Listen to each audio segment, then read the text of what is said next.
And I am delighted to introduce another one of the special guests on the Home and Native Land documentary, one of those 8. He has, for the past 4 years, released 3 albums that have generated 2 national awards, 9 nominations. He's toured the country from coast to coast.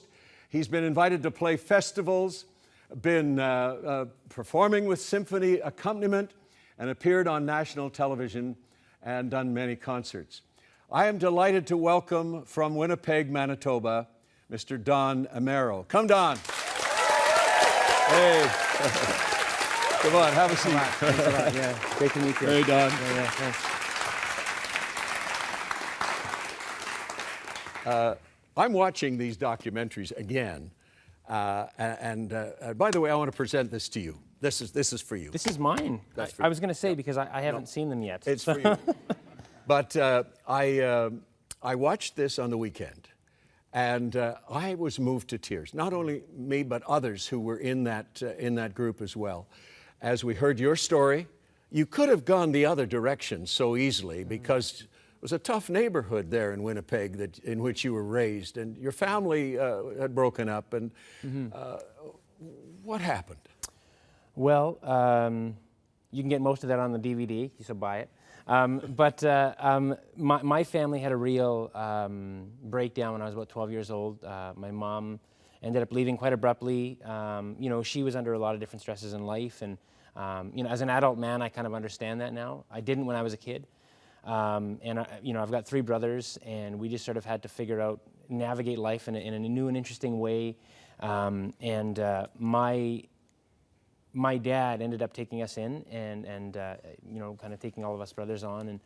And my friends could have a lot of my friends and family were going one way. Like you say, there was another road I could have taken, and I found music, interestingly enough, that became the thing that I gave myself to and wanted to do a lot more of. Well, the music is a very important part of your life, but I understand it started with dance, and then you went into music. It did, yeah. I really learned a lot about just myself through the dance world, and I had one particular teacher that really gave a lot to me, as far as just teaching me a lot about how to just take on the world, and she was just really supportive to me, and she still is. We were just talking yesterday, so. Now, before the end of this telecast, we're going to have you sing. Okay, yeah, for sure. A love song. Gladly. And you with your wife. I mean, it's evident in here you're deeply in love. And also we hear from your dad and your mom. Yeah. Okay? Yeah. Here as well. You mention in here a statement that I picked up on. You said, I'm on the bridge. Mom, First Nations person. Yeah. A Native person. Dad from Nova Scotia. What's your dad's background? Well, it's Acadian roots, so very much like of European descent. And yeah, so for me, I grew up in a home of 2 cultures, and unfortunately felt really cultureless. We never were really raised with a lot of anything from either side, unfortunately, just of the history and traditions. Now, your view from the bridge between the 2. Yeah. I'm going to ask you in a moment to make a statement from the bridge, Sure. if you will, to the First Nations people, and a statement to the rest of us. So think about that. But in the meantime, you have been mentoring some young people. Yeah, I feel like that's an important part of my growth. You know, when you talk about the awards and the nominations, I stand on the shoulders of good friends, good fans, and good family that has supported me to get to this place. So I didn't do it alone. And in the same way, I want to help the next generation and the next musicians, and not even just musicians, but young people, to find whatever it is that they do well, and just lift them up and encourage them to move on. Of course, the commentary in the documentary, man, what you're doing with that young chap we just saw, what's his name? Rashawn. Okay. Rashawn Henry. That just touched my heart so deeply. Okay, from the bridge. Yeah. Look into what camera? This one right here. Okay, sure. And talk to the First Nations people. Yeah. Okay, and then I'll ask you again to talk to the rest of us. All right. From the bridge, what I'm seeing, when you talk about sort of being between the Aboriginal and non-Aboriginal communities, when I look at the Aboriginal people, I would say be encouraged. In the short amount of time that I've spent with in the music industry, and I get a chance to go to all the major cities in Canada, but I also go to all the remote communities in Canada. And I've seen a significant growth in our people in a really positive way.